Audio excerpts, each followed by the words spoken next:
Então, gente, estamos sendo gravados aqui agora e estamos sendo anotados. Então, simbora, começou agora a Vera de verdade. Então, olha, o tema, né, dessa prova, os conceitos e o tema da geografia que foram trabalhados durante essa prova, durante essas 6 questões presentes aqui na nossa prova da ESA de 2025, a gente vai trazer o tema de nova indústria, regionalização do Brasil, meio ambiente, tá? Problemas urbanos e vamos trabalhar também com meio ambiente. Então, esses temas, eles vão estar presentes na nossa prova, mas não tão dito assim. Então, vamos lá, que eu trouxe para vocês. Pode passar para o próximo. Cada questão que vocês vão receber depois, observando como tudo, tem aqui um indicativo. Então, por exemplo, na questão 35, a questão ela está trabalhando as novas formas de industrialização no Brasil, que vai ter um nome específico, tá? Que é a neoindustrialização, ok? Esse conceito, ele é um conceito que a geografia está trabalhando recentemente. Então, vale a pena dar uma abordada, dar uma estudada, dar uma atenção maior. Outro conceito também que a gente vai ter na questão 36 é o conceito de regionalização do Brasil. Aqui, meus amores, existe várias maneiras de você regionalizar o Brasil. A gente tem algumas que caem com frequência. É nessas que a gente vai trabalhar hoje. Na 37 e 38, a 37 fala sobre os problemas ambientais urbanos, ou seja, o que está acontecendo em relação ao nosso meio ambiente, a nossa relação entre natureza e o homem no meio ambiente urbano. A 38 está trabalhando com domínios morfoclimáticos do Assis Absabe, que é uma categoria que vai analisar né, a nossa paisagem aqui no Brasil. Então, Assis Absabe, ele é um geógrafo que cai bastante nos nossos concursos. Então, vale a pena fazer um resumão sobre Assis Absabe, como que ele vai categorizar cada paisagem, que ele vai chamar isso de o que que é um domínio morfoclimático, tá? Na questão 39 e na 40, eu trago para vocês matriz energética brasileira e na questão 40, unidade de conservações. Então, o que que você pode olhar de uma prova da ESA? A gente está abordando quase todos os temas da geografia, temas bem atuais, tá? Então, é uma prova hoje em dia que está trabalhando uma geografia é, mais discutida. É claro, uma observação que é sempre necessária quando a gente pensa em prova de concurso militar. Amores, o concurso militar, principalmente do Exército, ele tem como a sua principal função salvaguardar o território brasileiro. Sua principal função é tratar do território brasileiro com afinco. Então, a gente precisa conhecer o território brasileiro, conhecer as dinâmicas espaciais que estão acontecendo no território brasileiro para defender esse território brasileiro. É isso que o Exército está falando para a gente, tá? Então, simbora aqui para a questão 35. Questão 35. Que é esse negócio chamado de neoindustrialização ou nova indústria brasileira, tá? Esse conceito ele vai trabalhar tecnologia e sustentabilidade dentro da indústria, tá? Nas indústrias, no caso brasileira, com fábricas mais modernas, fábricas com automações, ou seja, o robozinho ali trabalhando, né? A energia, essa energia que vai ser levada para dentro da indústria, são energias limpas. Olha como que vai estar dialogando um pouquinho às vezes a questão, tá? Energia limpa a gente vai ver mais à frente, quando a gente fala de matriz energética. Mas o que que seria essa energia limpa, né? Aquela energia que não polui o meio ambiente, como as energias não renováveis. Elas vão poluir? Sim, mas bem pouquinho, comparado à queima de combustíveis fósseis, tá? Combustíveis fósseis estava muito ligado à primeira, à segunda revolução industrial. Então, essa nova maneira de se industrializar vai trazer consigo energia limpa. E, por último, a transformação do setor industrial do país, tá? Então, a gente vai olhar agora para a nova forma de se criar uma indústria a partir desse pilar, que é a indústria, que é uma tecnologia e sustentabilidade, tá? Pode passar? Então, esse conceito de neoindustrialização, ele vai trabalhar com tecnologia, adoção de automação, robótica, indústria 4.0. A gente vai ter ali uma IA trabalhando, entendeu? Você vai ter a nanorobótica, fazendo cada vez mais automação, né? Hoje você consegue, tipo assim, por exemplo, alguém já ouviu falar de impressora 3D, né? Que você consegue recriar algum objeto a partir de uma automação. Você vai lá, preenche todos os dados que você quer e você consegue fazer, sei lá, uma lâmpada, imprimindo ela numa impressora 3D. Você consegue imprimir uma mão, né, para ajudar no processo de reabilitação. Então, é um tipo de indústria que vai usar muita tecnologia, tá? É uma indústria que vai pensar na sustentabilidade, então na produção com menos impacto ambiental e também energia mais limpa, porque dentro de uma indústria gasta-se muita energia, é base para você ter uma indústria, então você precisa consumir muita energia e também manter ali uma questão controlada do uso, né, dos recursos naturais, ok? A gente vai ter também inovação e investimento em pesquisa, então vai surgir no Brasil polos de pesquisas.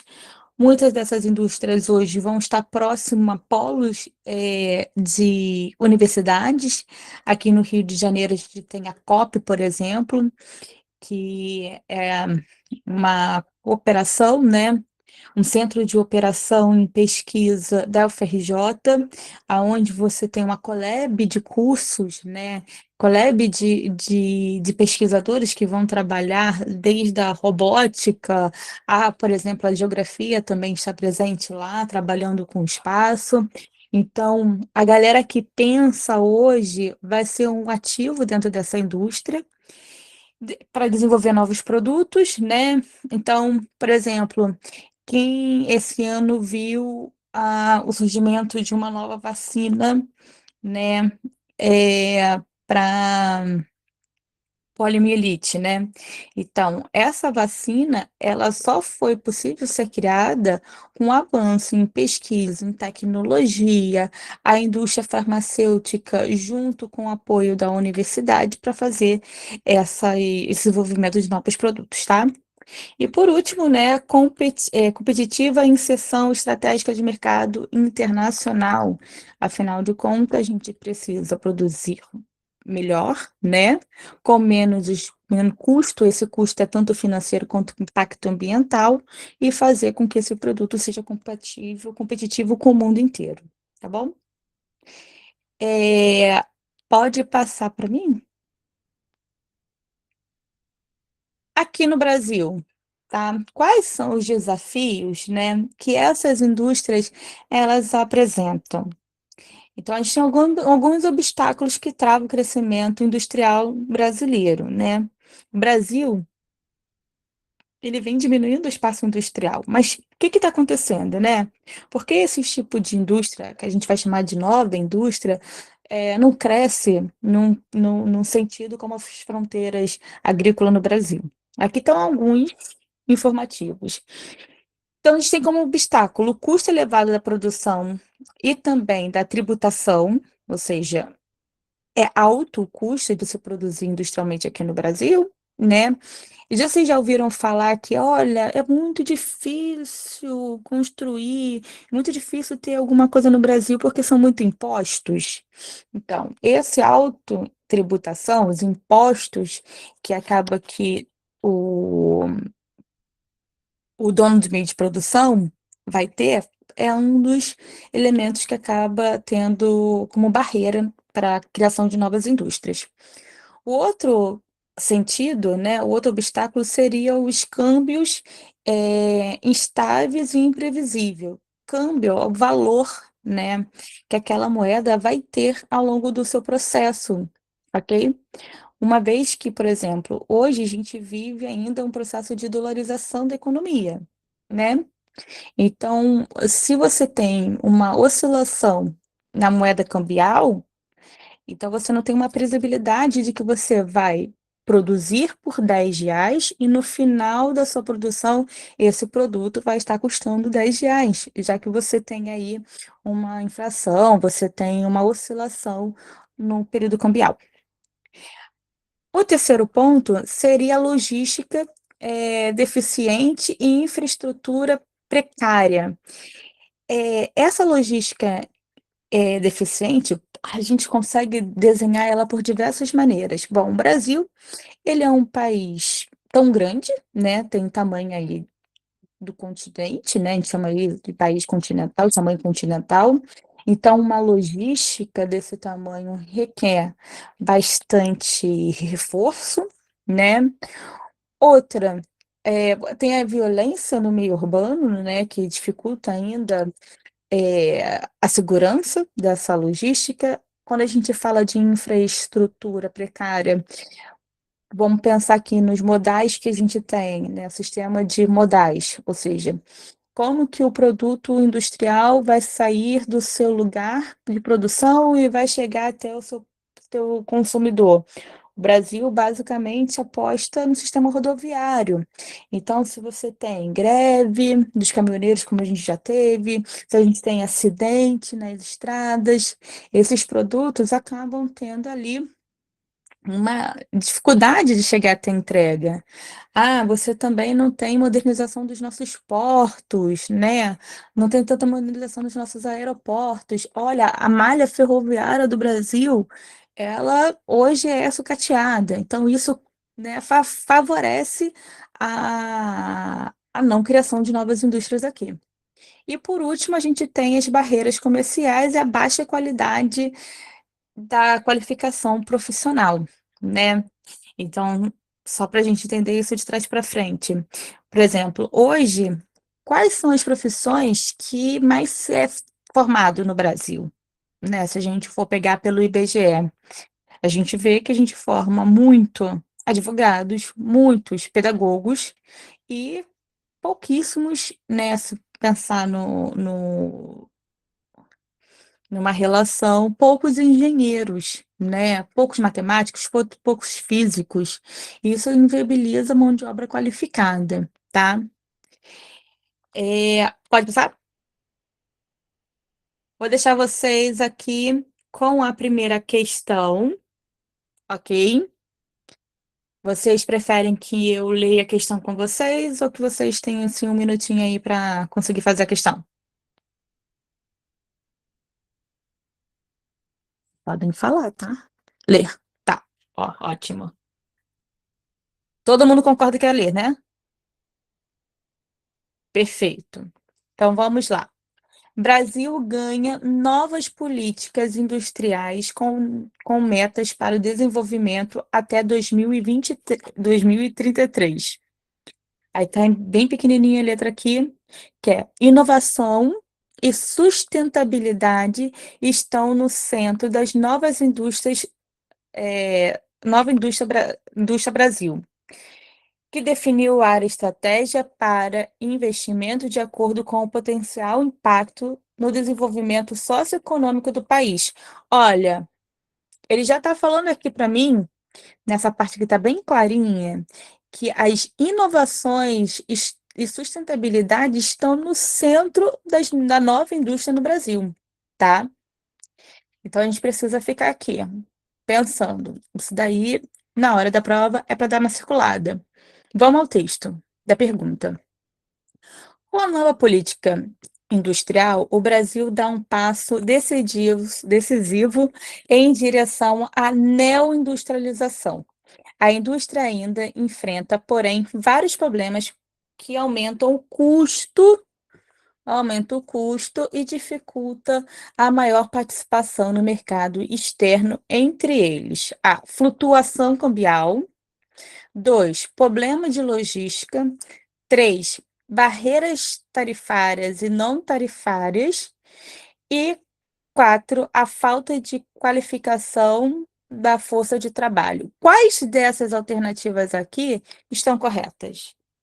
Quais seriam aí os desafios que dificulta a participação no mercado externo no Brasil? O que que vocês colocariam?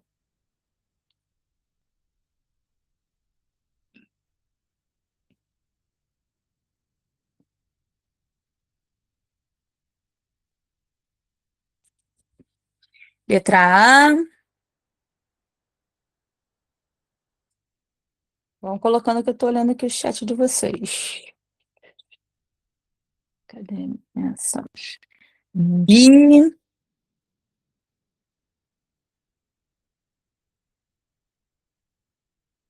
D,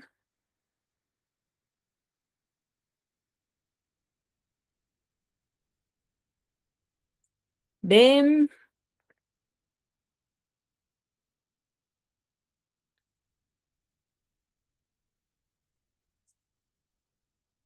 epa, o último eu não vi, peraí, volta aqui no último, eu saí na hora.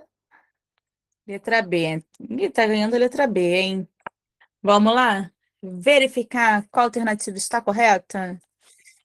Podemos passar. Letra D nessa questão, meus amores, todas as alternativas estão corretas, né? Então, o que que é essa flutuação cambial? Olha, se eu tô comprando, eu tenho que fazer um celular, ok? Eu preciso saber, do início ao final da operação, quanto me custa a produção desse telefone, ok? Se eu não estou com a minha moeda forte, né, o valor do real, né, comparado ao dólar forte, eu não consigo ter a previsão de quanto que vai me custar. E isso é um fator de risco, principalmente para o empresário, né, que é tudo tabelado. Então, tá certo. Problemas de logística. Olha, eu tenho uma fábrica em Petrópolis, na Serra. Choveu, houve um deslizamento. Como que a minha carga vai chegar até a área portuária do Rio de Janeiro para ganhar o mundão? Se choveu e teve um deslizamento. Vocês entendem que essa imprevisibilidade que o nosso transporte traz, ele é um dificultador? Até porque o principal meio de locomoção, o principal meio de transporte, o principal meio de modal no Brasil é o rodoviário, e qualquer engarrafamento, qualquer crise de abastecimento torna isso vulnerável. Então, problema de logística.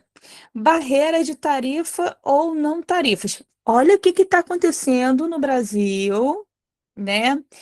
Esse ano, essa semana e agora com o tarifaço, por exemplo, que o Donald Trump está trazendo para a gente sobre os nossos produtos, né? A gente já sabe que alguns produtos vão ter 25%. Outros poderão ter mais 12. Até agora a gente não sabe se é 25 mais 12, se são mais 12. Ou seja, na nossa relação bilateral com um dos maiores exportadores do nosso produto, olha, a gente está com dificuldade ali numa diplomacia. Isso não é bom para o investimento, entendeu? Agora, supondo, ah, entrou o governo do seu José Couve, tá? E esse cara vai falar assim: olha, agora qualquer produto brasileiro que vai sair para exportação, ele vai me custar 20%, vou tarifar 20%. Isso traz uma instabilidade para quem está fazendo esse alto investimento, tá? E por último, a falta de mão de obra, a falta de qualificação da força de trabalho, traduzindo mão de obra, tá? Se a gente não investe tanto em educação, né? Se a gente não investe tanto em educação básica, em universidade, em pesquisa, beleza, Jonathan, em pesquisa de ponta, como que a gente vai ter mão de obra qualificada? Entendeu? A gente precisa fazer com que vocês, jovem, por exemplo, tenham tido contato em algum momento da escola com a área de pesquisa, para falar, poxa, beleza, eu quero ser do exército e lá dentro, por exemplo, eu quero trabalhar com pesquisa de mina, tá? Eu quero trabalhar com engenharia de alguma coisa. Vocês precisam ter contato com pesquisa para desenvolver isso futuramente. Então, aqui, gabaritou tudo, letra E. Todas as respostas estão corretas. Beleza? Podemos passar para adiante? Uma pequena sumida, voltei. Regionalização do Brasil. Ó, bonitos e bonitas, tá? Regionalização. Isso é um conceito, é um processo de um conceito de geografia, tá? A regionalização é uma ação da qual a gente vai analisar o espaço a partir do conceito de região. A geografia tem alguns conceitos básicos que ajudam a gente a melhor compreender, estudar, analisar o espaço geográfico. Dentre eles, eu tenho território, eu tenho lugar, eu tenho paisagem, eu tenho região e eu tenho espaço, tá? Isso é uma maneira com que a gente observa através de alguns sentidos, palavras, análise, para conseguir compreender melhor o nosso fenômeno, o nosso espaço, tá? Isso ajuda a gente a estudar, compreender, pensar, pesquisar, exercitar. Então, a regionalização vem do conceito região. Esse conceito região, ele foi utilizado pelos geógrafos para analisar o espaço e dividir esse espaço, tá? A partir de critérios adotados. Então, eu quero dividir o Brasil em áreas rurais e áreas urbanas. Então, eu vou identificar no espaço quais são as áreas que eu tenho elementos do espaço rural, né, elementos do espaço urbano. Então, o critério é o que vai me ajudar a dividir esse espaço. Dividindo, eu consigo planejar, administrar, organizar as demandas que esse espaço tem, tá? Oficialmente, a gente tem o IBGE, que é o Instituto Brasileiro de Geografia e Estatística. Esse órgão ele foi criado para ajudar a gente a organizar o nosso espaço geográfico, tá? Então, oficialmente, o Brasil, só um minutinho, ele é dividido em 5 grandes ou macros regiões, tá? Que são elas: Norte, Nordeste, Centro-Oeste, Sudeste e Sul. Nem sempre foram essas 5. Atualmente, tá? São essas 5 regiões. Como a gente chegou até elas, tá? Quais foram os critérios escolhidos pelo IBGE para fazer essa regionalização? Então, cada região tem como característica comum a economia, a cultura, a natureza, tá? Que faz com que esses estados se reúnam e forma a macro-região. Por que eu falo macro-região? Porque é assim que o IBGE vai notificar, tá? Você vai ver mais à frente, porque é macro-região, grande região. Então, por exemplo, o que que tem em comum o Rio de Janeiro, São Paulo, Minas Gerais e Espírito Santo? Por exemplo, a gente tem que ter elementos tanto da economia, quanto da cultura, quanto da natureza, que fazem com que esses estados estejam agrupados nessa macro-região, ok? Porque depois, por exemplo, a gente vai olhar, ô Jonathan, para dentro dessa região e a gente pode falar de uma outra região. Então, por exemplo, dentro da região com critério de futebol, sabe? Quais são os estados que vão obedecer esse critério? Aí eu consigo separar ainda mais, tá? Então a gente fala esse macro-região porque o IBGE está olhando para o Brasil com uma grande lente. Então ele olha assim, aqui para o Sudeste, por exemplo, a gente tem como aspecto natural, por exemplo, vou pegar só um, tá? Dentro do guarda-chuva aspecto natural, a gente pode separar aqui que esses estados têm a Mata Atlântica como sua vegetação primordial, tá? Mata Atlântica. Então, Espírito Santo, Rio de Janeiro, São Paulo, Minas Gerais tem esse domínio morfoclimático Mata Atlântica, ok? Ah, beleza. Quando olha para a economia, olha, aqui você tem uma concentração econômica, fruto aí dos ciclos econômicos do Brasil, desde a era colonial, tá? Então, a gente consegue olhar para essas macro-regiões a partir desses três critérios: economia, cultura e natureza, tá? Eles vão ser utilizados para melhor planejar, né? Então, planejamento governamental e análise do território. Então, o BGL vai separar esses grupos para melhor planejar, então, políticas públicas, atendimento, de uma maneira que vai ser o governo a liderar esse planejamento. Pode passar.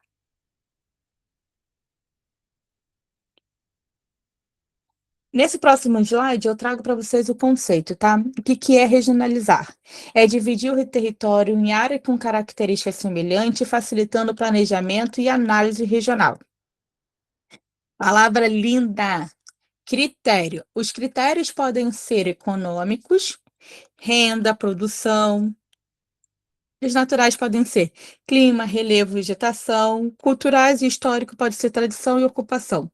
Ou seja, como que a pessoa, como que aquele povo vive no espaço e como começou a construção dessa população nesse espaço. Cada regionalização reflete um objetivo diferente. O IBGE utiliza os limites estaduais. A gente vai ter uma outra maneira de regionalizar. E quem vai fazer vai ser um geógrafo super importante. Esse é mais um geógrafo que vocês precisam estar aqui, ó, na ponta da língua. Quem é, o que fez, o que pensa, como trabalha, porque ele cai sempre nos nossos concursos. Estou falando do Pedro Pincher-Geiger, tá? O Pedro Pichegag, ele também vai criar uma outra maneira de regionalizar, só que ele vai utilizar a economia e integração territorial, ou seja, ele tem um outro critério para olhar para o espaço, tá? Pode passar.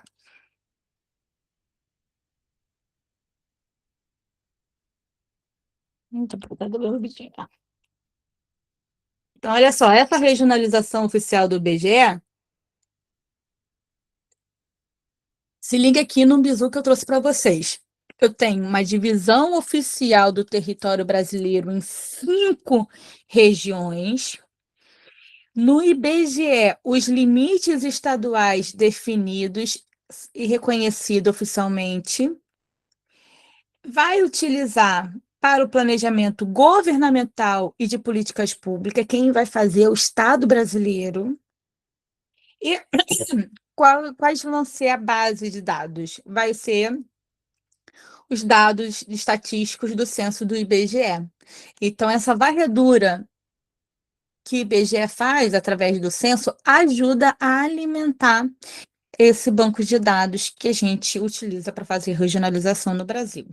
Pode passar? Já uma outra maneira que o Pedro Pincher-Geiger faz para regionalizar o território brasileiro, dividindo ele em outro critério, ele vai chamar de complexo regionais ou regiões geoeconômicas, tá? Então, ele vai dividir o Brasil em 3 regiões. Quais vão ser elas? A região amazônica, a região nordeste e a região centro-sul, tá? A região amazônica, ele vai falar que é vasta extensão territorial, baixa densidade demográfica, ou seja, vive-se poucas pessoas nesse espaço tão grande, e a atividade econômica principal dessa região vai ser a economia extrativista, tá? Olha o nome, região amazônica. Qual seria a característica que vai unir esse espaço? A região amazônica, a floresta amazônica, tá? Esse piche.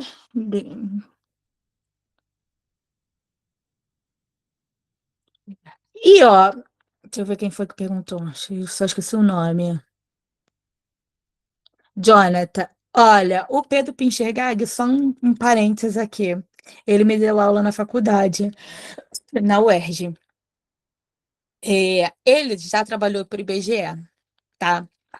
Só que, observando o espaço do Brasil, como um bom conhecedor do Brasil que o Pedro Pinchergag é, ele fala o seguinte: olha, dá para a gente dividir o Brasil com outros critérios.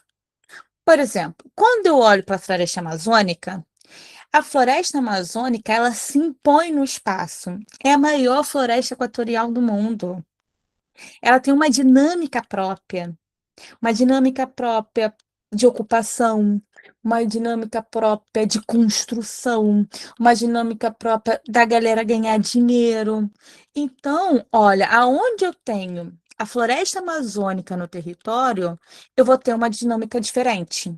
Então, ele colocou essa divisão de região amazônica, tá? Aí, por exemplo, quando ele olha para o Nordeste, ele fala assim: poxa, o Nordeste ele tem uma cultura singular, né? O Nordeste foi a primeira área do território brasileiro a ser ocupada, a primeira área do território brasileiro a passar por uma transformação de ocupação. Então, o Nordeste brasileiro, ele vai ter, por exemplo, a Caatinga, o sertão muito forte, tá? É, essas características, tanto física quanto econômica, tanto de ocupação, que vai ser uma desigualdade socioeconômica e histórica, ele vai falar assim: olha, aonde eu tenho essa característica, ela vai ser o Nordeste. Por exemplo, o norte de Minas Gerais é uma região ali do sertão. Tem um sertão no norte de Minas Gerais. Aí tu fala, pô, professora, mas Minas Gerais, pelo IBGE, faz parte do Sudeste. Certo. Por quê? O IBGE, ele não está olhando as minúcias do território, ele está olhando para o macro. Ele está olhando com a lente aberta. O Pedro Geig não. O Geig, ele deu um zoom no território e falou assim: essa pontinha aqui do norte não conversa com BH. Ela conversa, poxa, com a Bahia. Então, não faz sentido na regionalização, no planejamento do espaço, ela está dialogando com, com BH, em vez de dialogar com a Bahia, tá? Então, para ele vai olhar o território, ó, com uma lente mais de perto, ok? E o que que ele vai chamar de Centro-Sul? Ele vai chamar essa região do Centro-Sul, que vai desde o sul do Mato Grosso até o Rio Grande do Sul, da região mais industrializada do país, tá? Com maior integração econômica e densidade urbana. Aí você fala assim, professora, beleza, o Sudeste, né? Pelo IBGE, então, São Paulo, Rio de Janeiro, né? Minas Gerais, Espírito Santo, né?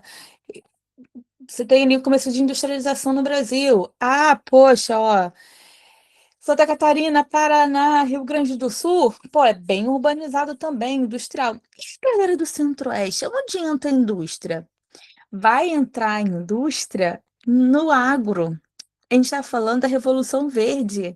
O agro só avança para o Centro-Oeste quando você tem a indústria. Então, o elemento que vai unificar essa parcela do espaço vai ser a indústria, seja ela no modelo tradicional, né, ou seja ela no modelo da Revolução Verde, beleza? Então, olha só, quais foram os critérios que o Pedro Pincher-Gag utilizou? A economia, a ocupação do território e a integração nacional. Ele não vai respeitar os limites do Estado, porque se tiver algum elemento naquele espaço que dialoga com a relação maior, para ele vai estar fazendo parte, tá? Pode passar.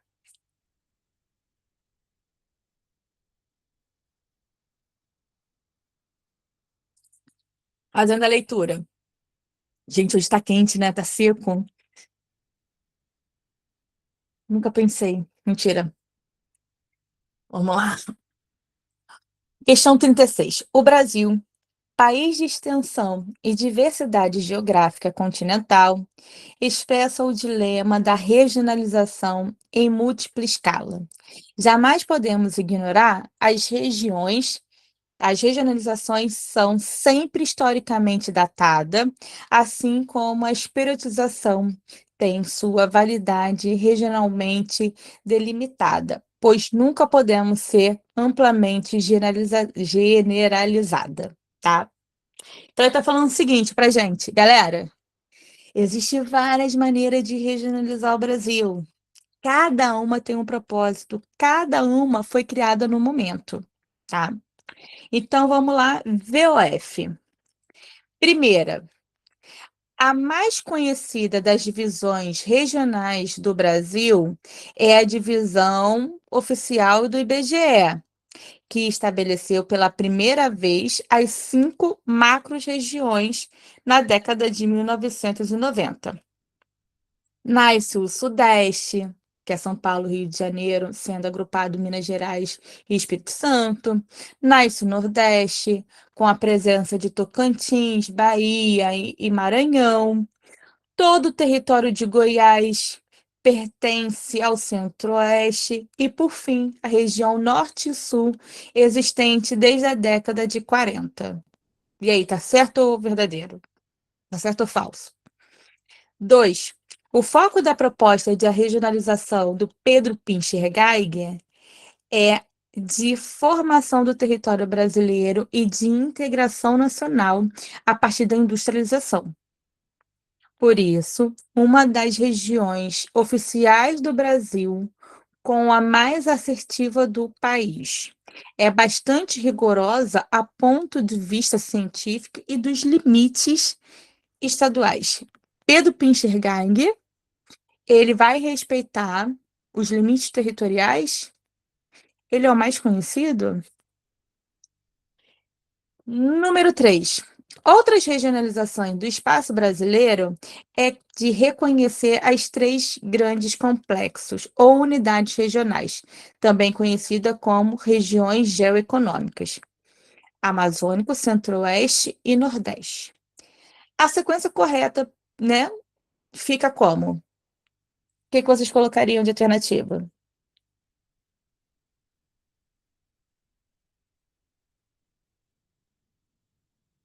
Sim, sim,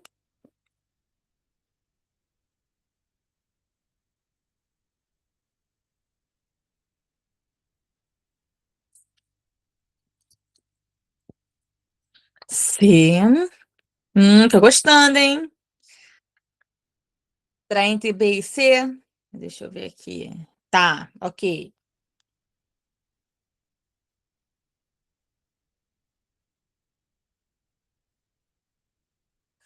Podemos ver? Gabarito?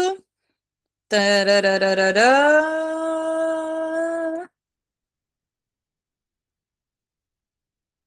Gente, essa linha torta. Ai, desculpa, professora, tá? Não estava conseguindo colocar ela certa. A galera acertou aí, letra C, meus amores. Então, Jonathan, aqui, o que que acontece? Eu falei para vocês bem no comecinho, tá? que a maneira com que a gente entende hoje o Brasil, com as 5 grandes regiões e os estados que compõem, nem sempre foi assim, ok? Então, de tempos em tempos, de acordo com o censo demográfico, o IBGE, de tempos em tempos, não, demorou assim, né, 40 anos, 50 anos, o IBGE foi modificando a maneira de regionalizar. A exemplo, você sabia, meus amores, que o estado da Bahia, ele fazia parte do Sudeste? Aham, né? Hoje Bahia, né, esse estado lindo, faz parte do Nordeste. Por quê? Analisando, conhecendo a fundo, né, a economia, modo de vida e a natureza, opa, o IBGE colocou um critério qual a Bahia não faz parte do Sudeste. Então, a primeira questão, ela também está certa, tá? Então, aqui, letra C. Vocês estão vendo aqui, olha, que eu coloquei para vocês ficarem atentos, né, na questão do que estava errado na questão 2, né? A mais assertiva do país, quando a gente fala das. Ah, quantas regiões o Brasil tem? Todo mundo fala assim, ah, 5, né?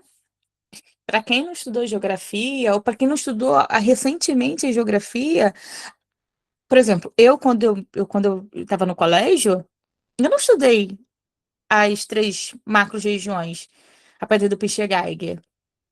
Mas eu, professora, dou aula sobre isso. Porque é um material que está sendo difundido, que está sendo trabalhado, que está sendo pensado, o conceito mudou, ok? E, mais uma vez, ali o Pedro Pinchergeiger ele não vai respeitar os limites do Estado. Ele vai analisar os aspectos. Fiquei na dúvida, eu falei o número dos estados aqui em casa.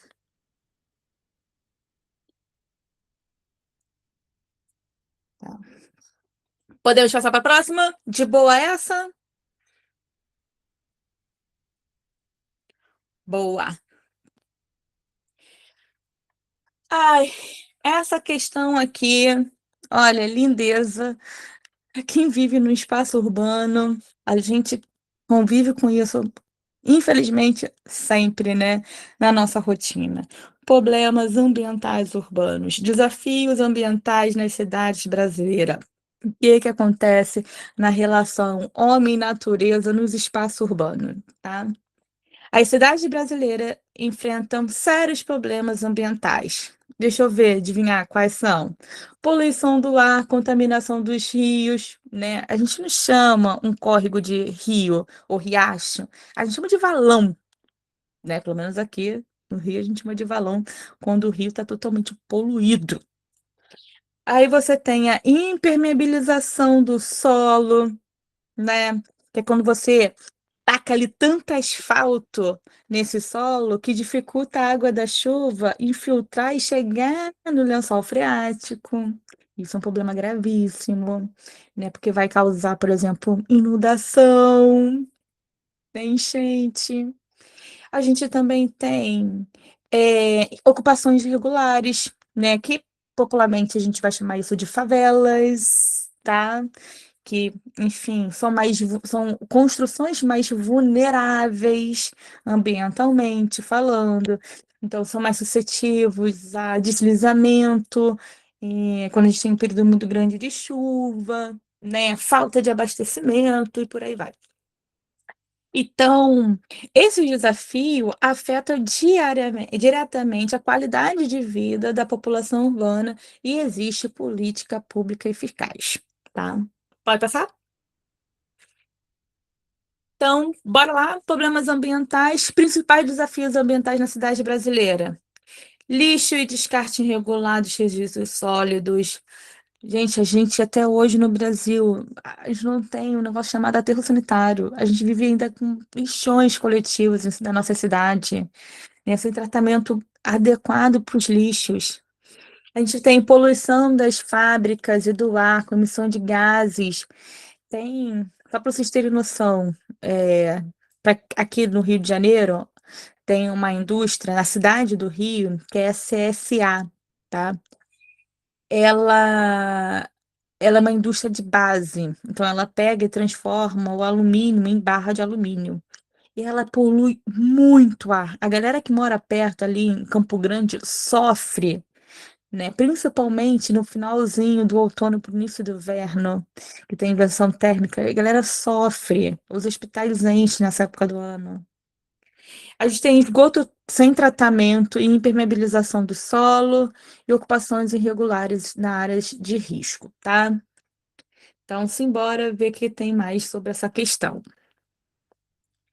Então, ó, a gente precisa o quê? De políticas públicas para organizar essa bagunça, tá? Já que as nossas cidades cresceram desorganizadas, acelerada, hoje é necessário ter o quê? Política pública para pensar e organizar o espaço melhor, ok? Então, em 2001, aí, gente, professora, tem que gravar data em geografia também? Aham, tá? Aham, temos. Então, em 2001, vai ser criado o Estatuto da Cidade. Eu também não gosto não, Jonathan, eu sou horrorosa com o número, tenho descalculia. Mas o que que a gente precisa pensar? Olha, se a nossa cidade ela é fruto de um acontecimento rápido e desorganizado, o que vai organizar ela vai ser no período recente. Então, por exemplo, a nossa Constituição brasileira, ela é de 88. Então, o que a gente vai ter de organização e planejamento de cidade, por exemplo, vai ser pós essa data. Facilita para você o contexto histórico? Eu criei essas logísticas na minha cabeça, tá? Então, o que é esse estatuto? Ele vai dizer para os municípios o seguinte, galera, olha só, vocês precisam se organizar. Crescimento urbano, garantir a função social da cidade, planejamento urbano sustentável, promover a sustentabilidade. Então, esse estatuto é um manual de como os municípios eles têm que se organizar, e como as prefeituras têm que se organizar no espaço, tá? Quem vai fazer essa gestão vão ser essa galera. Então, assim, olha, por exemplo, aqui no Rio de Janeiro, você tem algumas zonas da cidade, como, por exemplo, a zona. Pegar o exemplo do Recreio dos Bandeirantes, tá? Que fica agora na zona sudoeste, uma zona nova. No Recreio dos Bandeirantes, pelo solo, se pode construir prédio até 3 andares. Por quê? Houve-se uma análise, um estudo, e ali a prefeitura fala assim: aqui só pode construir prédios até 3 andares, tá? A cada X prédio precisa ter uma escola pública. A cada X moradores necessário ter um hospital público. Então, o estatuto da cidade, ele vai organizar o espaço geográfico, tá? Pode passar. Opa, pode passar. Beleza. Ó, instrumento do Estatuto da Cidade. Para que serve? Olha, ferramentas para organizar e planejar o espaço urbano. Então, a gente tem um plano diretor que organiza o desenvolvimento urbano do município. A gente tem o zoneamento, que define o uso e ocupação do solo urbano, mobilidade e habitação, que garante o transporte e moradia digna, saneamento e participação da população. Infraestrutura e gestão da democracia. Por exemplo, aqui no Rio, o nosso último encontro foi há 2 anos para discutir o plano diretor da cidade. Vocês já ouviram falar na zona sul-oeste, quando a galera vai falar da Barra da Tijuca e do Recreio, por exemplo? Foi fruto desse novo plano diretor. Então, essa essa organização do Estatuto da Cidade, ela teve tanto os acadêmicos, quanto a sociedade civil, tanto os engenheiros, tanto a galera do mercado imobiliário, discutindo o que que é melhor para uma cidade. Porque Vamos lá. Peraí, porque eu vi agora que aqui tem duas perguntas do Jonathan. Vamos lá. Jonathan, primeira pergunta, eu vou responder de trás para frente, tá? É, sobre a questão da altura dos andares. Existem vários tipos de solo, tá? Do que é feito, né? Da essa composição dos minerais, de como que ele aguenta a quantidade de água.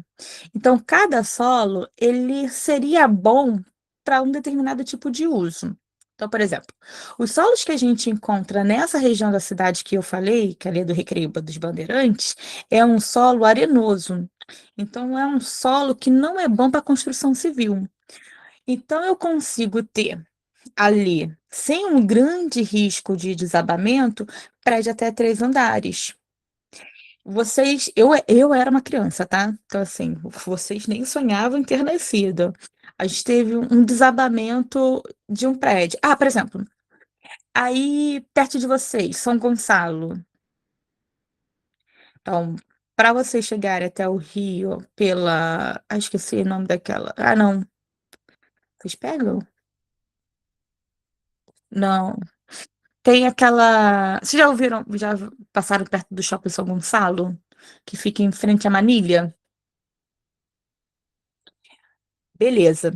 Aquela área ali é uma área de solo pantanoso. Vocês já repararam que a frente do shopping, ela tá assim, BR-101, muito bem. Ela tá assim, afastada? Em vez de estar certinha, ela tá assim, ó, afundando um lado.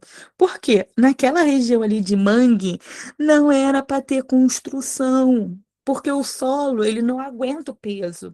Então, o solo está cedendo. Então, nós, aí entram como nós, olha, que chique, tá? Geógrafos, né? Eles são responsáveis para analisar o espaço e falar assim: olha, aqui pode construir, aqui não pode construir. Ah, aqui pode construir até X andares, aqui pode aguentar uma torre gêmea. Então, toda esse código, se pode, se não pode, como feito, como não é feito, tá dentro do que a gente vai chamar de Estatuto da Cidade. Beleza? Pode passar, Isa.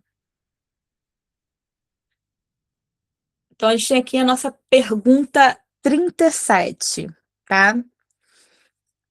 Ó, eu adorei a pergunta 37, bem atual, utilizando aí charge para retratar a pergunta, tá? É muito comum também, hein, fazer leitura de charge, tá? Leitura de texto, de reportagem, mas de charge também. Os concursos militares do Exército utilizam muito esse tipo de linguagem. Então, vamos lá. O nosso meio ambiente é o título. Bom dia, alunos! Eita, gente, assim, putz, eu vou ter que abrir 70 bilhões de zoom aqui para eu conseguir ler, assim. Tá. Bom dia! Bom dia, gente, não dá, não, não. Eu vou ter que ir direto pro texto. Não vai, não, eu também tô. Deixa eu voltar aqui. Deixa eu tentar aqui no. Vamos lá. Bom dia, alunos.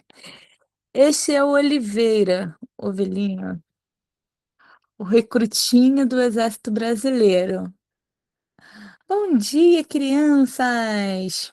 Aí vai o cara do exército, tá? A diretora nos convidou para falarmos para falarmos sobre o meio ambiente e como devemos cuidar do planeta onde vivemos. Aí no próximo quadrinho, vocês estão vendo que lá no final tem uma galera com carrinho de coleta de lixo, tá? Tá ali a coleta seletiva de lixo e tem uma galera com um carrinho atrás, ok? Aí tá assim, vamos cooperar, vamos aprender hoje? Que legal!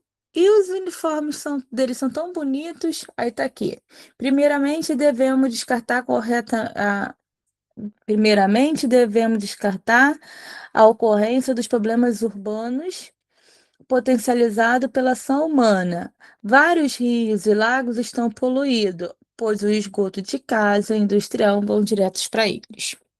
Aí tá a pergunta agora. A personagem Recrutinha aponta um problema ambiental decorrente nas áreas urbanas.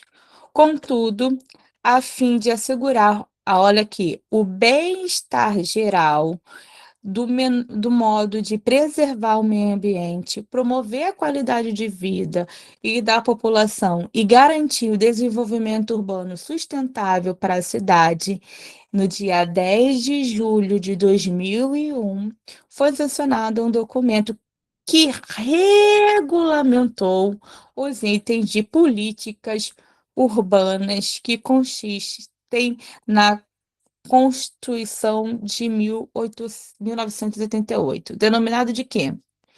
Quais alternativas aí, bebês?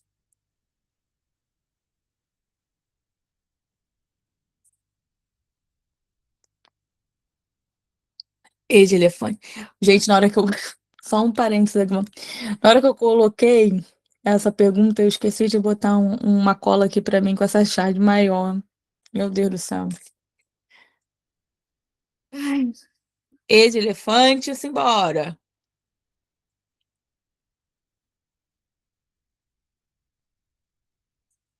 E de elefante.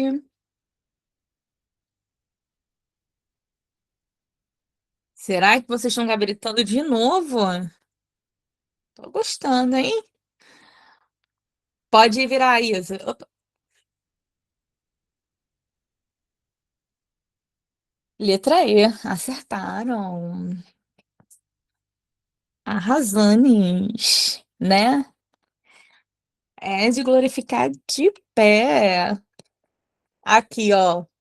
Então, olha, ele está trazendo para gente um contexto, o descarte incorreto dos esgotos, né? Nossos rios e lagos, tem aqui, é tudo poluído e tal. E ele fala no texto base aqui da pergunta: assegurar o bem-estar geral, de modo a preservar o meio ambiente, promover a qualidade de vida da população e garantir o desenvolvimento urbano sustentável para a cidade. Aí vem a data, 2001. 2001, Estatuto da Cidade, tá? Quem garante tudo isso em 2001 é o Estatuto da Cidade. Foi? Lindo? Perfeito. Próxima questão: domínio morfoclimático. O homem, a CISA sabe. Mais um aí, olha, que vocês precisam saber. Tem uma tríade que sempre cai nas provas do Exército. Quem são eles? A CISA sabe, Pedro Prichegag e Geraldo de Azevedo. Esse trio aqui, amores, de biógrafos, vocês precisam conhecer a obra, tá?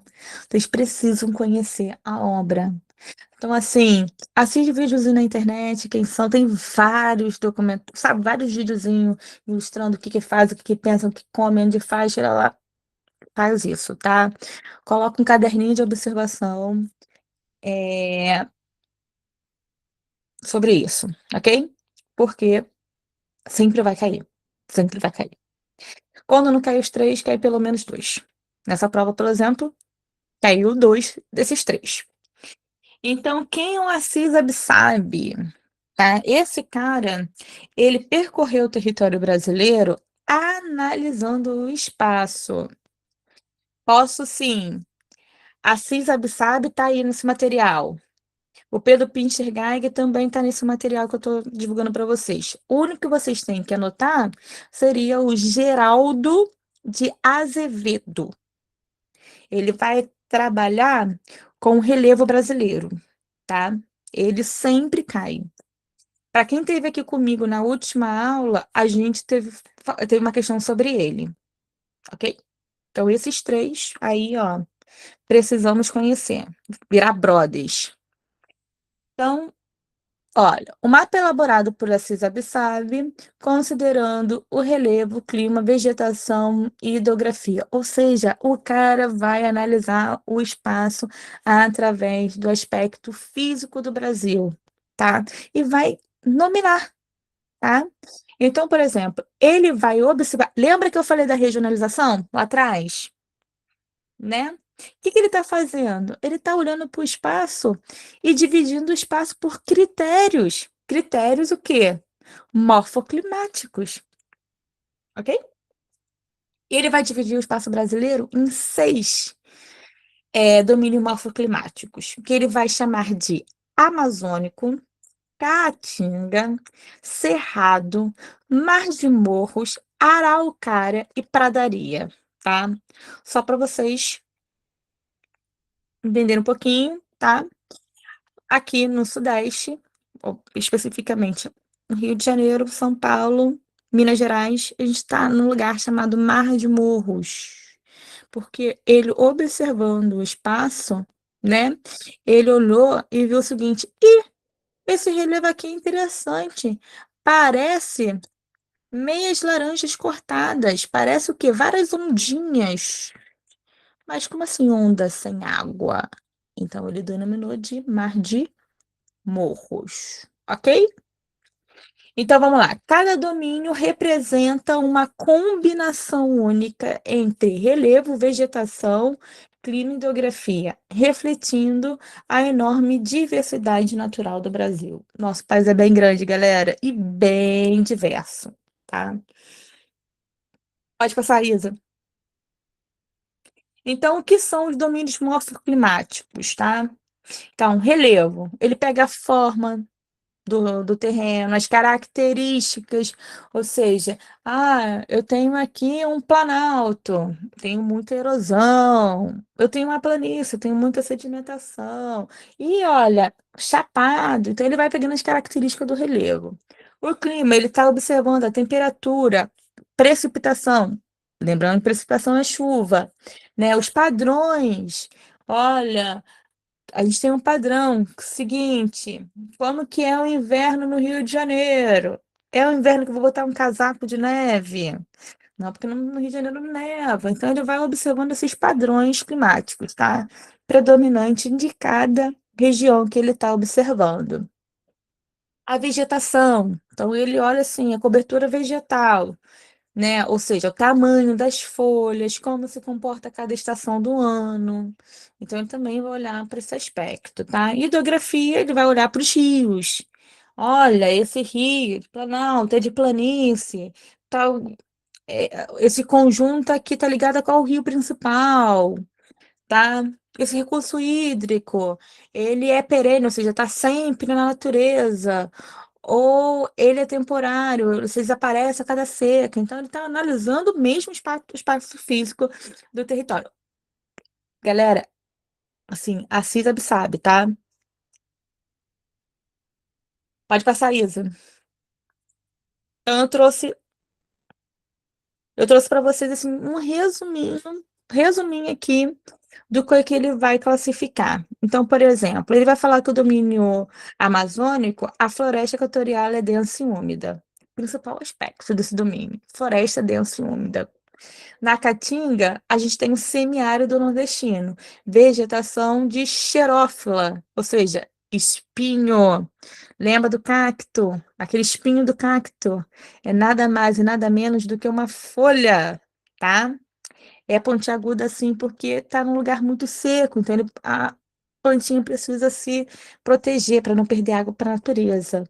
O cerrado, ele vai falar que é uma savana, só que chamando da savana brasileira, ou seja, você vai ter árvores grandes, espaçada, tronco retorcido, porque metade do ano está na chuva, metade do ano está na seca, então as árvores vão ter que se adaptar, né? Vai ter uma biodiversidade de animais gigante. Eu tenho as araucárias, né? Que são essas. Você já viram araucária? É uma árvore que dá um mate, esse mate-leão que a gente toma, industrializado, lindo. A erva mate, ela vem dessa mata da araucária, tá? Que são esses pinheiros.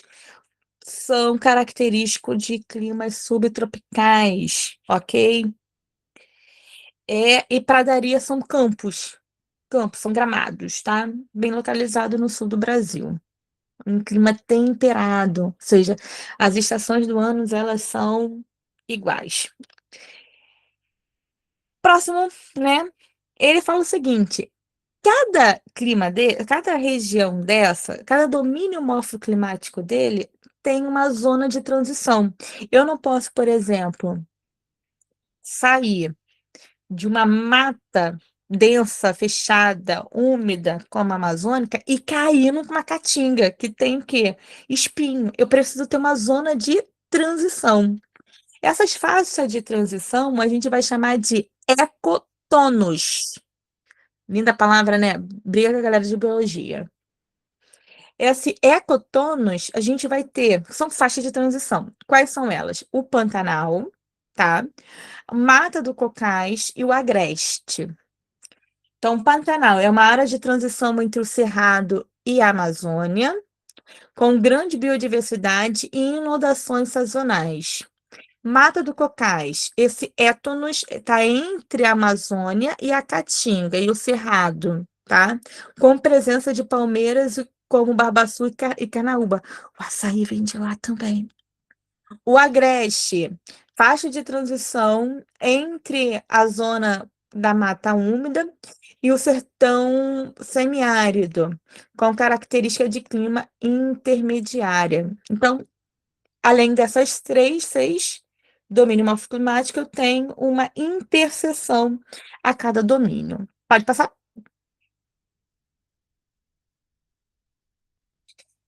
Pergunta super fácil essa, hein? As faixas de transição funcionam como um extenso corredores que interpõem entre as áreas nucleares dos domínios morfoclimáticos. Só quem trabalha domínio morfoclimático é o Assis sabe. Qual das alternativas abaixo são faixas de transição?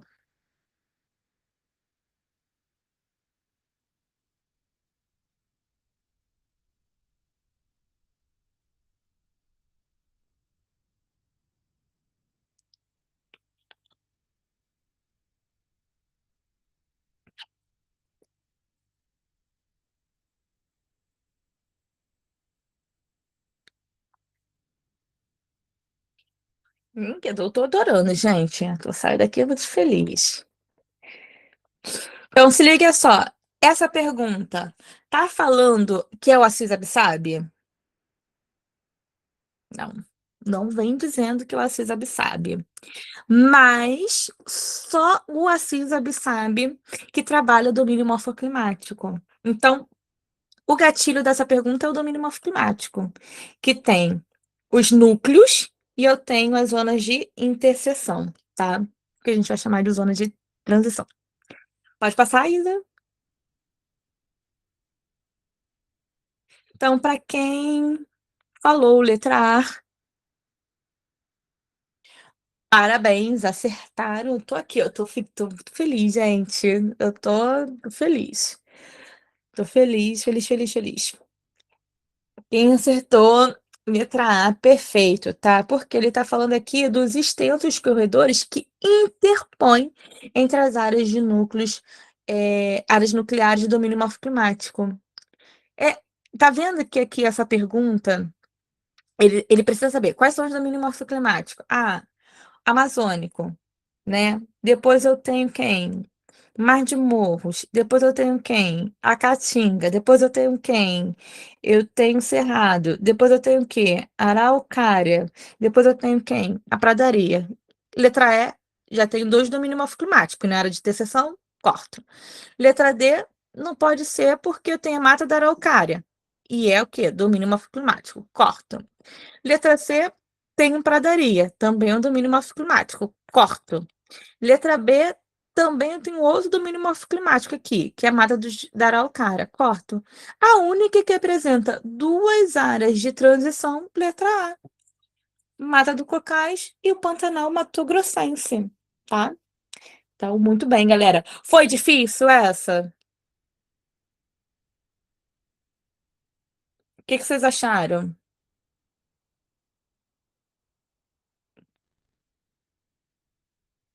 Ó, lembra que eu falei para vocês no início da aula o seguinte: olha, tem algumas coisas que a gente precisa tá em mente quando a gente vai fazer a prova da ESA, tá?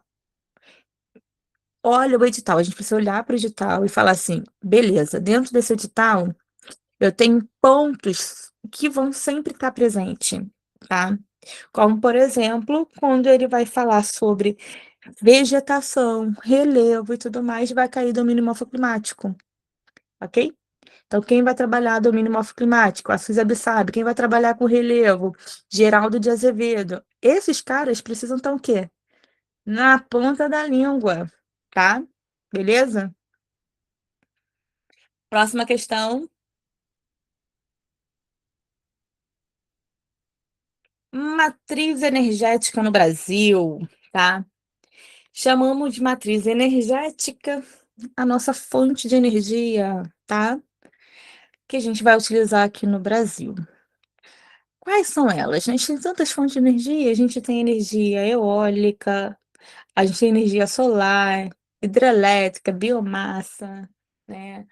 Olha aqui que interessante, o Brasil possui uma das matrizes energéticas mais renovável do mundo, combinando tecnologia e sustentabilidade. O nosso país, olha, é um F maravilhoso, tá? A gente é brabo, brabo, brabo, brabo. Precisava ser mais brabo ainda. Sabe quando a gente vai ser mais brabo ainda? Quando a gente pensar que a gente é mais brabo. Tá? Falta só assim, ó. Só alimentar nosso ego, porque a gente, ó, produz. Pode passar.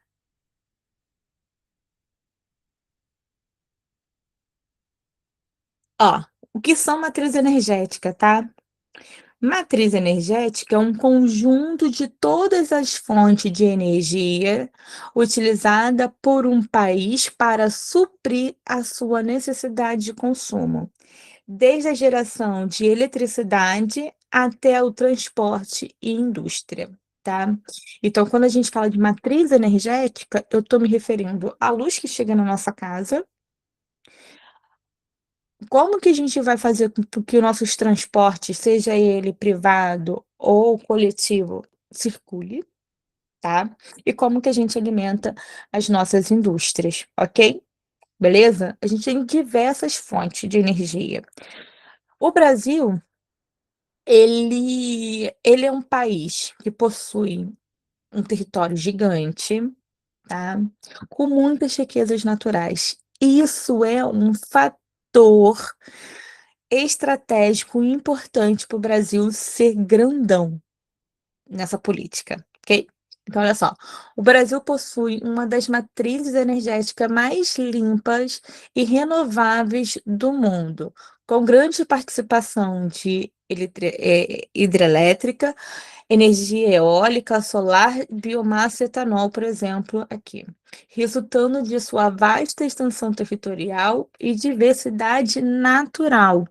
Então, o Brasil ele consegue investir em energia renovável por conta dessa grande expansão territorial que nós temos, essa grande diversidade natural, como grandes rios, ser um país que está em clima predominantemente tropical, né? Ter uma área que pega bastante ventos alisos, por exemplo, presente. Então, a gente consegue ter essa vantagem, porque a gente tem bastante recursos naturais, tá?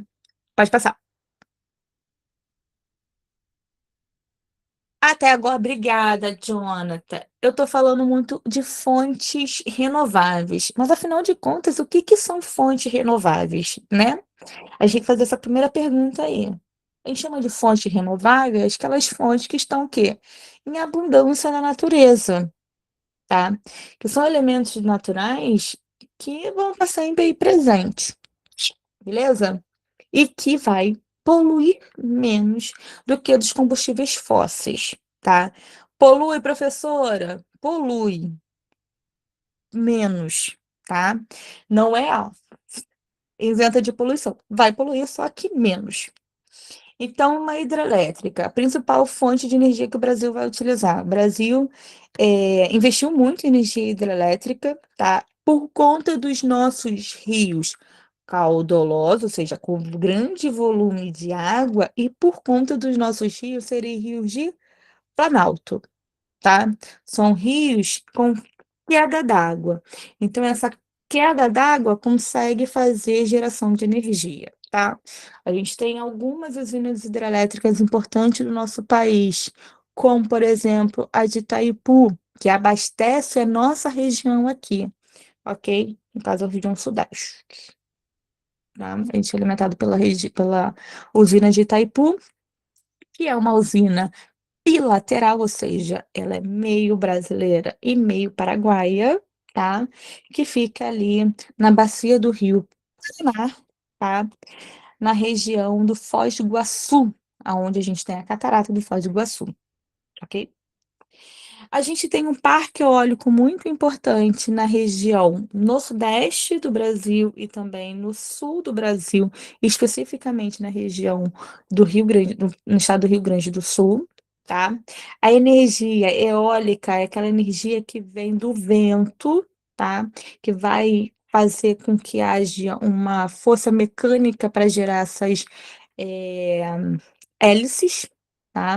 E quem vai fazer essa força vai ser o ar, né, então quando você tem ventos constantes, né, você consegue fazer com que tenha essas fazendas eólicas.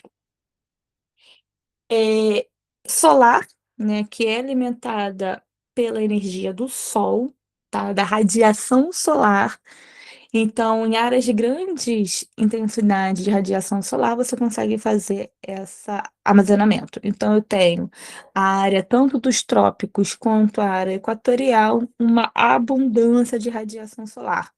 Então, o Brasil, se a gente pegar o mapa climático do Brasil, o Brasil ele é predominantemente, ou seja, tem mais área do território brasileiro nessa região. Mas o vento é constante e fraco ou constante forte? Constante e forte, fortíssimo, fortarérrimo, tá? É uma área do Brasil que tem. O que acontece, tá? O que que é um vento? O que é um vento? O que que é um vento? Você liga o ventilador, o que acontece? Né? Como que se produz vento? O vento é uma massa de ar que se desloca pelo espaço em áreas de alta e baixa pressão, tá? Alta pressão é quando você tem uma temperatura mais fria. Baixa pressão é quando você tem uma temperatura mais alta. Então, o vento ele faz sempre um trajeto da alta para baixa pressão, ok? E vice-versa. Ele está sempre circulando. Então, tem áreas no espaço que vai ter maior constância desses tipos de vento. Então, por exemplo, quando a gente olha para a linha do Equador é uma região de baixa pressão, tá? Então, você vai ter ventos saindo, indo em direção a baixa, alta pressão, e você vai ter uma entrada de ventos que estão vindo de alta pressão para baixa pressão. Então, imagine encontrar esse vento aqui, ó.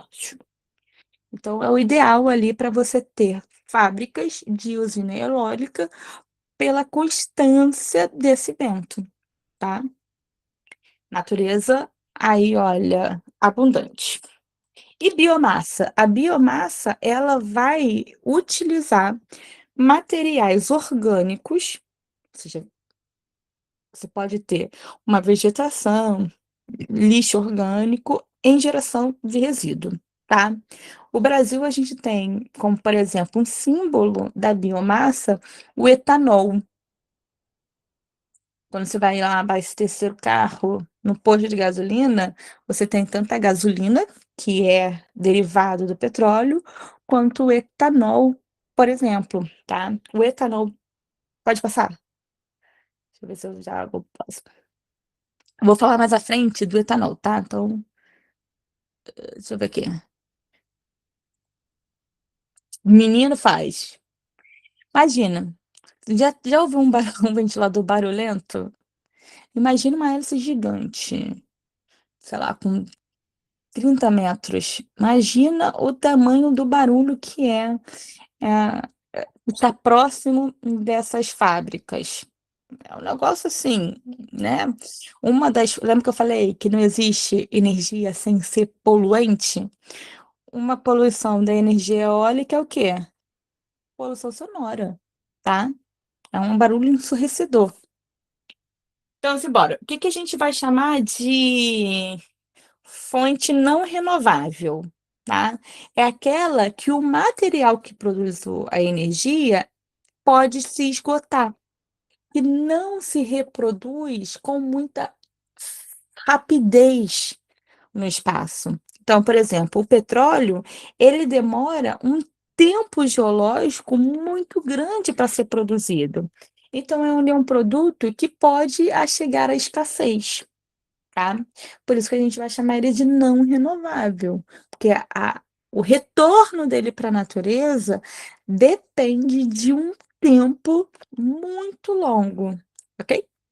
E também esses produtos, essas fontes não renováveis, a queima dela, né, o gasto energético que ela tem é muito poluente, tá? Liberam gases, né, que são nocivos para o nosso efeito estufa. Então, quais são as fontes não renováveis que a gente tem? A gente tem o petróleo, a gente tem o carvão mineral, tá?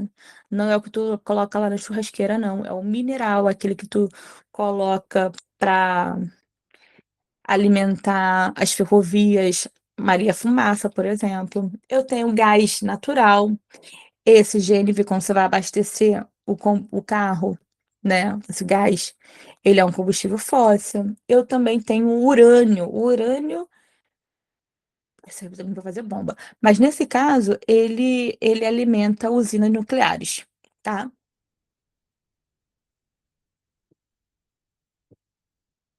Pode passar.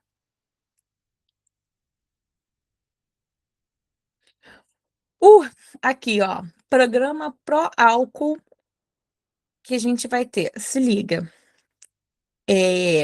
Resumidão aqui para vocês, tá? Quando a gente olha e pensa numa energia renovável, e eu falei para vocês, o Brasil, olha, é grandão, tá?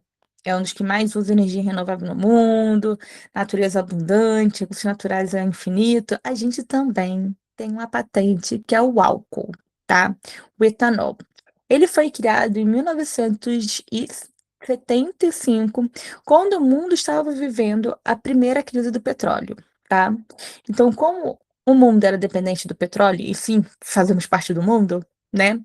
É, o Brasil se mobilizou para diminuir essa potência essa dependência energética. Por quê? Uma vez sem energia, o país para, tá? Então, esse Programa Nacional do Álcool foi uma resposta estratégica do governo brasileiro à crise do petróleo.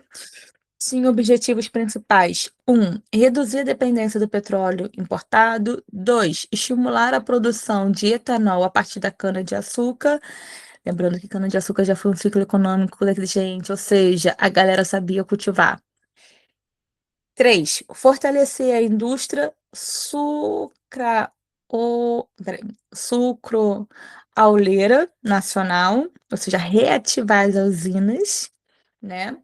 E 4, impulsionar o uso de combustível renovável nos transportes, ou seja, a gente ia fazer isso tudo e ainda ia diminuir, né, o custo ambiental 10 de 10.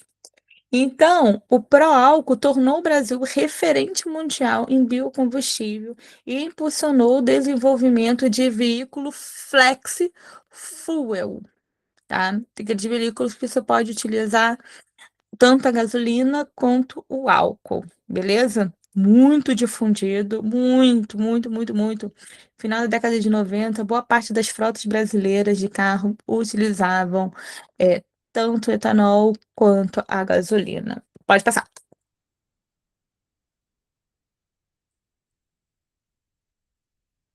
Ó, usina hidrelétrica, trouxe para vocês uma vantagem e desvantagem dela, tá? Esse conteúdo geralmente costuma cair. Então vamos lá. Vantagem das usinas hidrelétricas, ou seja, que vai utilizar a água como fonte principal. Então, vantagem: fonte renovável de energia. 2, baixo custo de operação após a construção, porque, né, após a construção. 3, pouca emissão de CO2 e gases poluentes. 4, longa vida útil das usinas. 5, geração estável e contínua de energia. E por último, 6, base de matriz energética brasileira, tá? Desvantagem da usina hidrelétrica, porque sim, meus amores, nem sempre são flores e temos muitas desvantagens para bichotona, tá? Porque vocês já viram uma usina hidrelétrica? Gigante essa construção, tá? Quais são as primeiras desvantagens? Para ela ser construída, eu preciso alagar grandes áreas naturais e urbanas. Vocês já ouviram a palavra represa?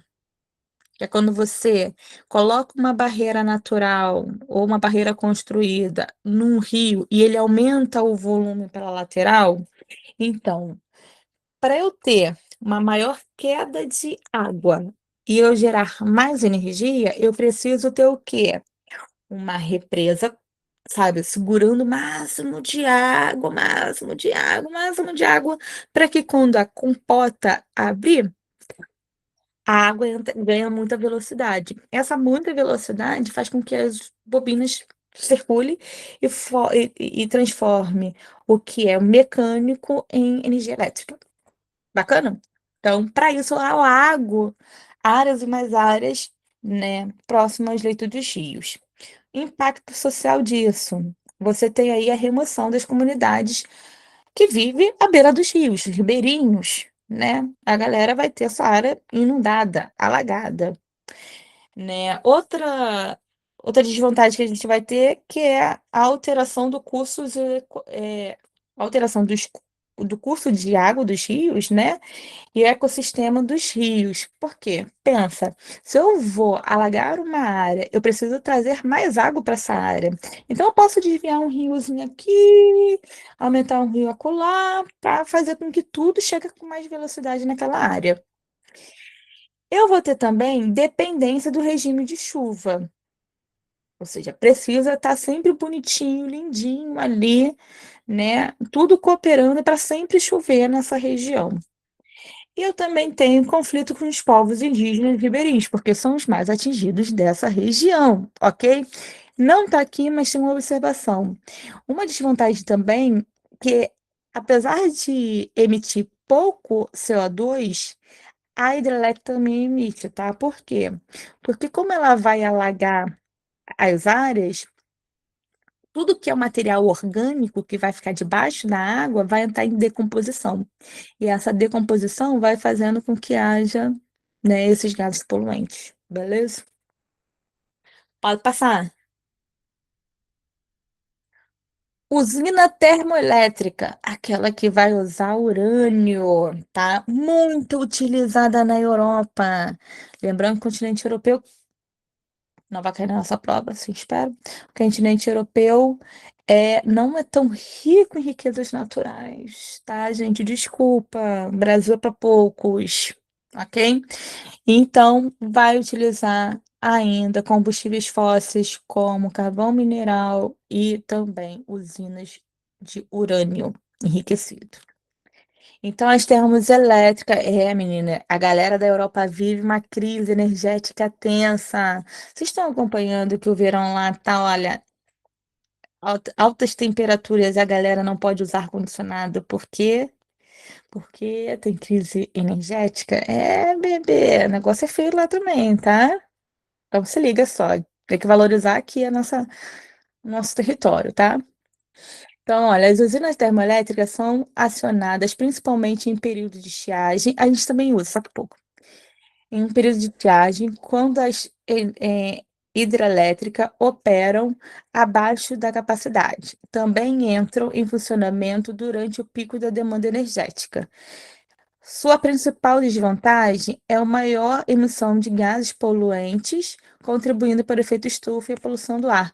A gente tem aqui no Brasil a Angra 1 e 2. A terceira Angra está em construção e sim vai receber esse nome de Angra porque está localizado no território de Angra dos Reis, no estado do Rio de Janeiro, tá? Tem essas duas usinas grandes de usina termoelétrica, ok? Então, se a gente tem período grande de seca, ou seja, você está no período agora do El Niño, por exemplo, né? Que vai mudar o regime de chuva. A usina termoelétrica pode ser ativada. Aumento da demanda ou seja, verão, a galera consumindo ó, energia lá no talo. Então, não deu vazão, liga a termoelétrica. Baixa o nível de reservatório, olha, não está chovendo tanto que deveria chover, vai ter que usar a usina. Vai emitir gás, aquecimento global vai cooperar, poluição da atmosfera também, e ó, é caríssimo.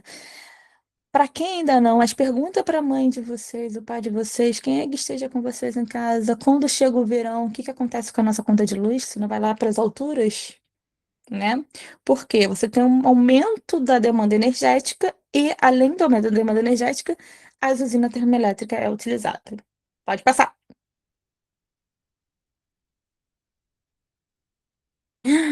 Ah, eu deixei esse furo mesmo? Vai passar. Ah, É, já veio com resposta. eu troquei! Não acredito. A que estava sem resposta estava atrás. Pronto. Agora eles já viram, então a gente vai fazer com resposta agora, tá, galera? Desculpa.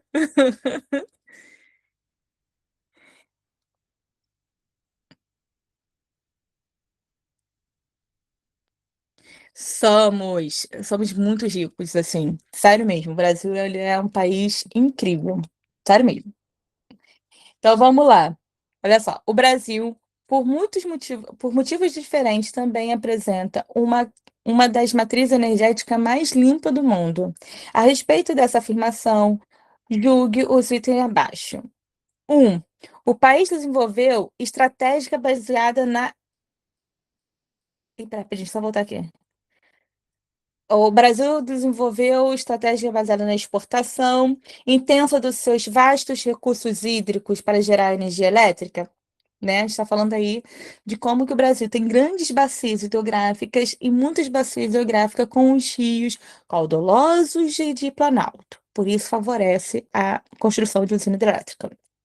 2. A produção comercial de biocombustível teve o Programa Nacional do Álcool, Proálcool, como uma tentativa de amenizar a dependência do Brasil em relação ao petróleo? Sim, tá? Foi criado logo após a primeira crise do petróleo mundial. Brasil, ó, pioneiro, saiu na frente.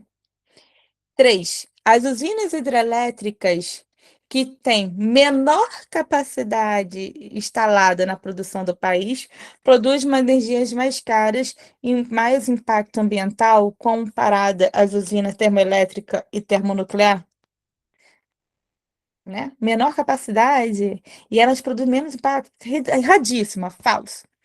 E, por último, as instalações de termoelétrica visa diversificar as matrizes energéticas do Brasil e evitar novas crises em várias regiões. Vocês não viveram isso. Eu vivi.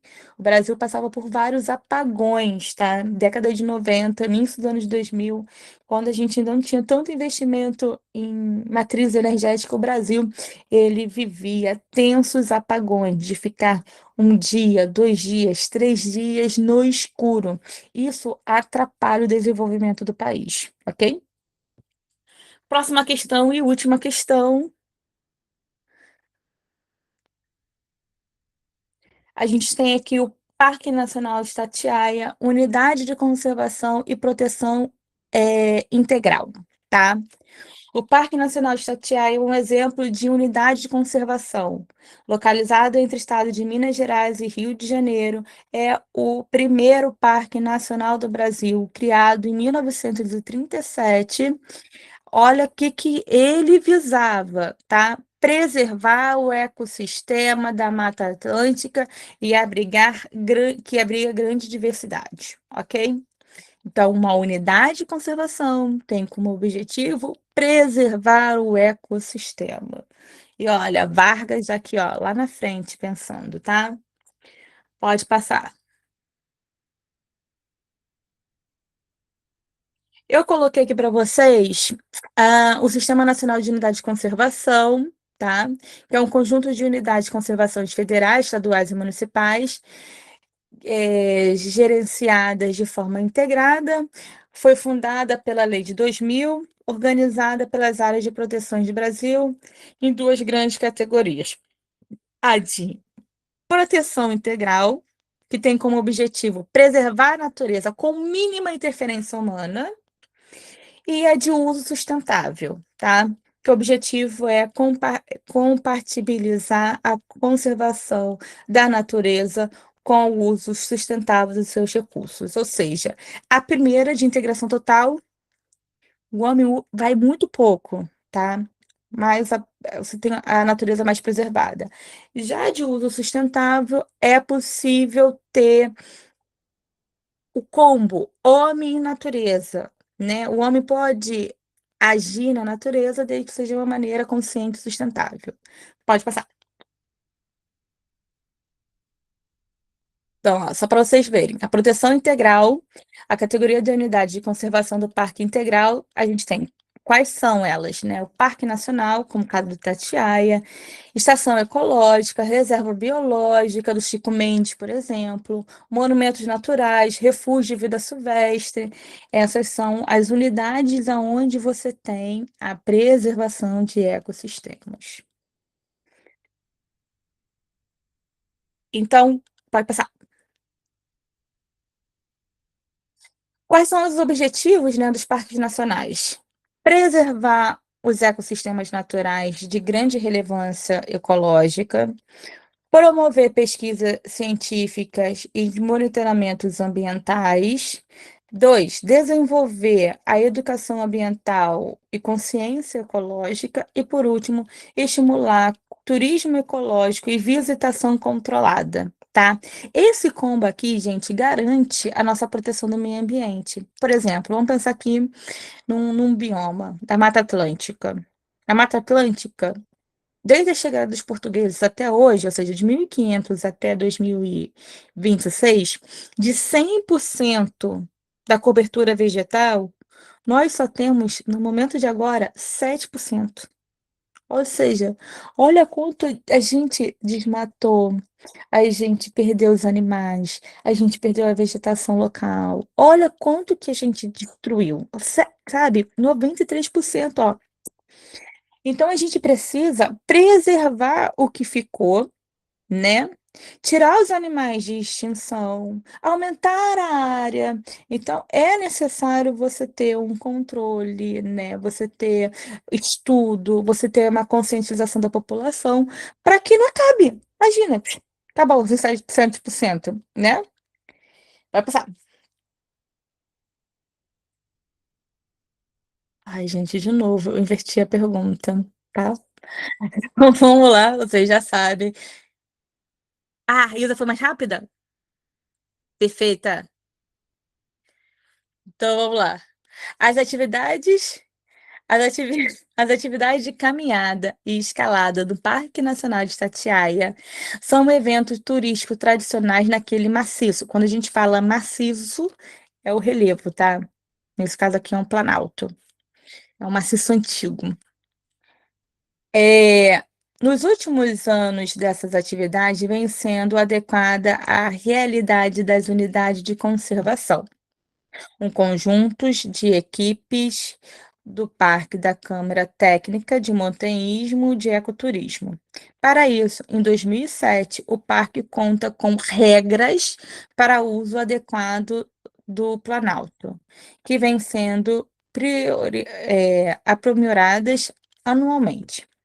Com base, como parte dessa formação dos servidores do Parque Nacional de Itatiaia e o coordenador do da unidade de conservação, não, da Câmara Técnica de Montanhismo e Ecoturismo, ministram aulas e palestras na qual a melhor definição para o Parque Nacional foi destacado como letra A.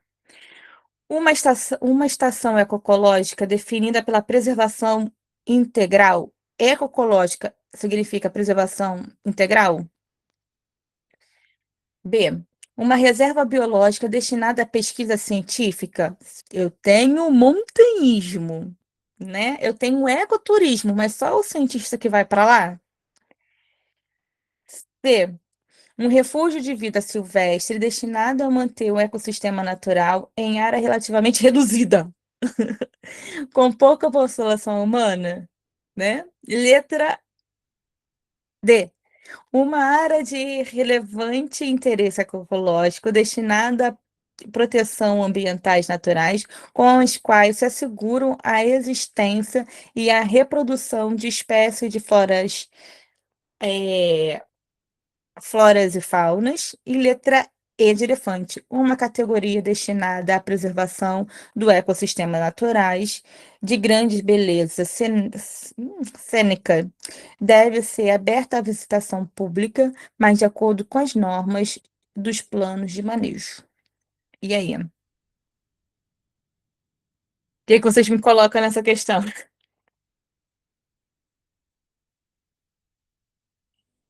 Letra E, tá, gente, tá?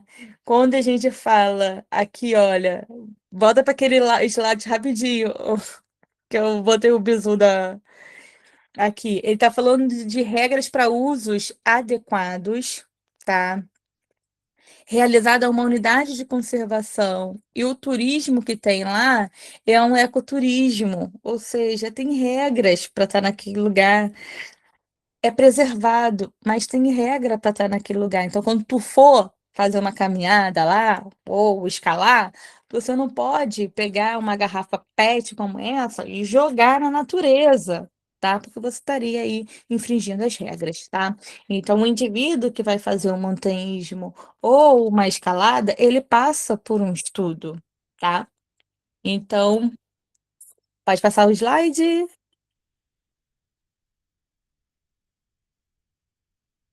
Só para vocês verem, a gente fez uma revisão agora sobre o conceito de regionalização do Brasil, nova industrialização no Brasil, estudo de cidade, domínio morfoclimático, matriz energética brasileira e unidade de conservação.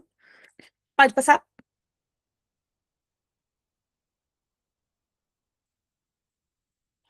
Obrigada, gente, pela aula de hoje. Foi incrível, fiquei feliz daqui com vocês acertando as questões, tá? Isso. Isso é lindo para mim estar aqui com vocês essa segunda-feira e ver que nosso trabalho está sendo, olha, que olha, deixa eu passar a mão, tá? Então, pega esse bisus, a sala vai ficar gravada, então reveja a aula, o material já está sendo, vai ser entregue para vocês. É, ficou com dúvida? Anotem, pode me procurar, tá? Eu consigo ajudar vocês, mesmo seja pelo Instagram ou pelo WhatsApp, eu sou acessível, tá? Não esqueça, edital e os três papas da geografia para essa prova, ok? Então, um beijo para vocês, boa noite, obrigada, gente, e até mais. Tchau, tchau.